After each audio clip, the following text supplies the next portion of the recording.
and welcome back to the Mum's Night Out Coffee Catch-Up episodes with me, Rachel. Happy New Year to you all!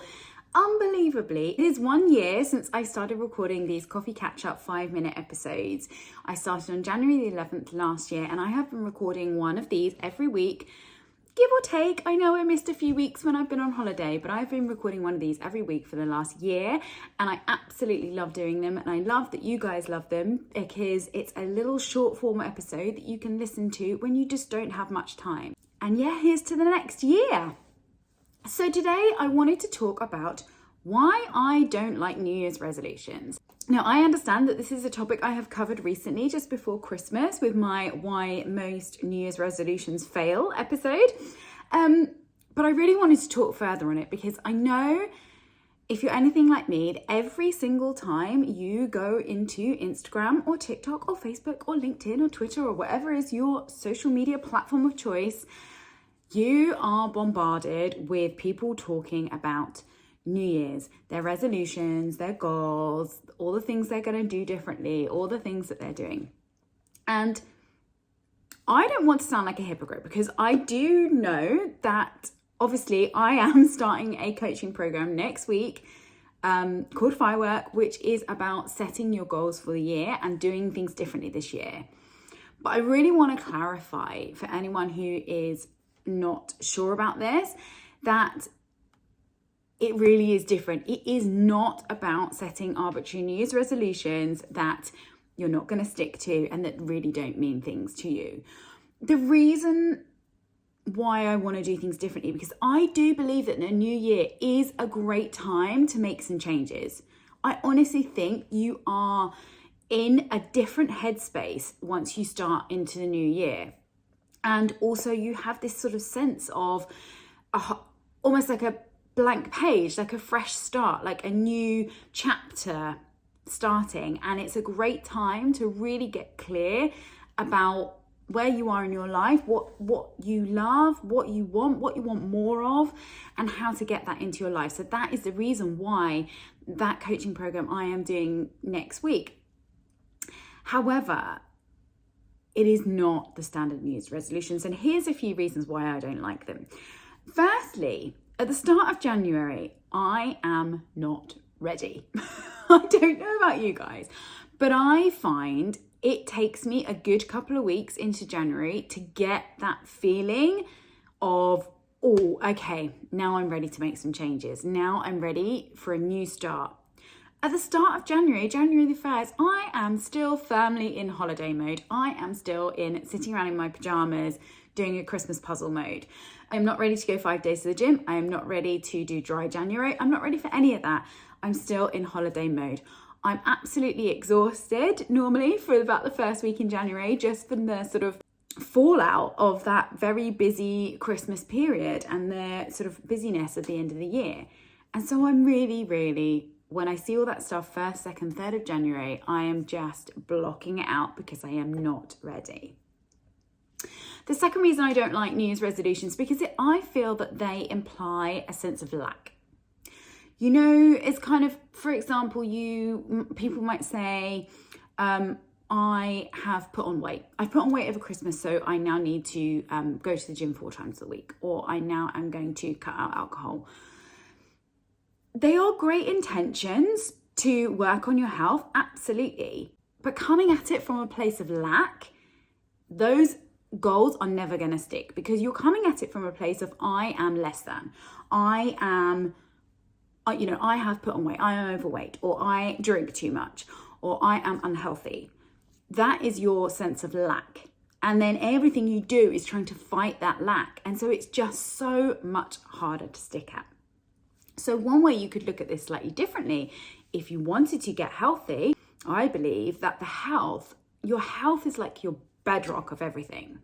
You know, you could want to do all sorts of things. We could want to work on our careers. We could want to work on our mindset, on our relationships, on our happiness, on everything. But without our health as like the foundation, the bedrock of everything, we may as well need not bother working on the other things, because if we don't have that health at the base of it, that is the foundation that everything else is laid. So if we look at it in that sense, rather than coming at it as a sense of lack, it's coming at it as a sense of building something. So how do you build? You build from the bottom up. You build a strong foundation, and then you can build the most beautiful tower on top of it. But if you haven't got that strong foundation, that tower is just going to topple. So if you look at health as that foundation, it's a very different place to come from. The other reason I don't like New Year's resolutions is because I don't think we are ever realistic with ourselves. In that moment where we're feeling motivated, we set goals that we think are achievable and that we think we can stick to.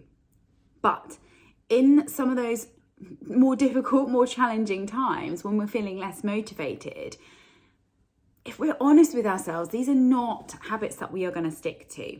Now, I really love something I heard yesterday from James Clear, who's the author of Atomic Habits.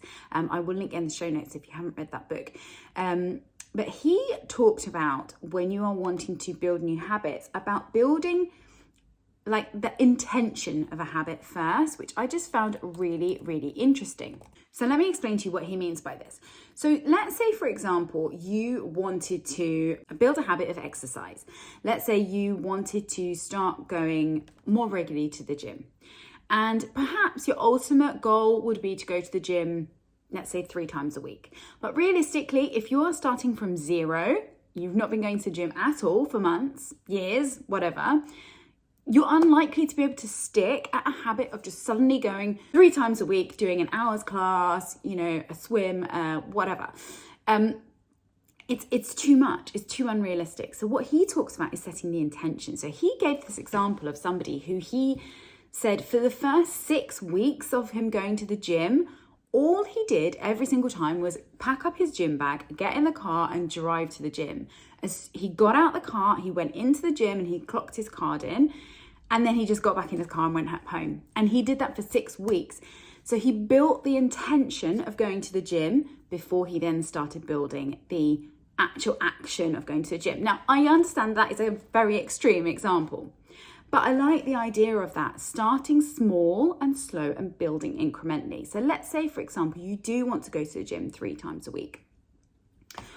Perhaps you start with exercise 3 times a week. And what if that exercise is just getting your yoga mat out and doing a 5-minute yoga class or a stretch or Pilates or something? So you are building that habit of doing something 3 times a week, but it is not a huge, 60-minute HIIT class. And we can build up and build up. So I really like that idea of just starting small and building our habits over time. I believe that if you build a habit slowly, incrementally, it's much more likely to stick. And it's for that exact reason that I always talk about when I talk about self-care in terms of starting with 5 minutes, because we can all find 5 minutes. If we say to ourselves, oh, I know I must work on my self-care, I'm going to give myself half an hour every day to do something for myself. Great intentions, and we can probably all build to half an hour to ourselves. But if we start at that, we're not going to stick to it because we're not going to find that half an hour every single day. We have busy lives and it's not always going to work out. But we can always find 5 minutes. So if we stick to the intention of 5 minutes of self-care, then our bodies and our brains start to realize that this is beneficial, this is something that's important, and they will start to look for more. And so soon enough, you will find that that 5 minutes becomes 6, becomes 7, becomes 10, sometimes 20, 30 minutes, because you've realized the importance and you've made time for it. But if we try to start too big, it doesn't stick. If you are keen to work on your self-care now and you do want to start really small, then I do have a free download, which is 30 days of micro me time moments. And these are all 5-minute self-care prompts. You can just literally go through, do one each day, take them off, and you've done a month of self-care of 5 minutes each day. So go to the link in my show notes and I will, and you can grab that free download. So I apologize for this first coffee catch up of 2023 being double the length that they normally are, but there was just some important points that I really wanted to get across to you, because I do think that there is so much of this New Year's resolution talk around at the moment, and so I just wanted to offer a slightly different alternative here this morning. So I'm wishing you all a very happy new year. If you do want to do things differently this year, then do come and check out Firework at rachelbloomfield.com/firework. I will drop the link in the show notes. It is starting on Sunday the 15th. There are now 2 options. You can do this as a group online coaching program, or you can also do it individually, one-to-one with me as well. So please do go check out all the details, and I will see you next week.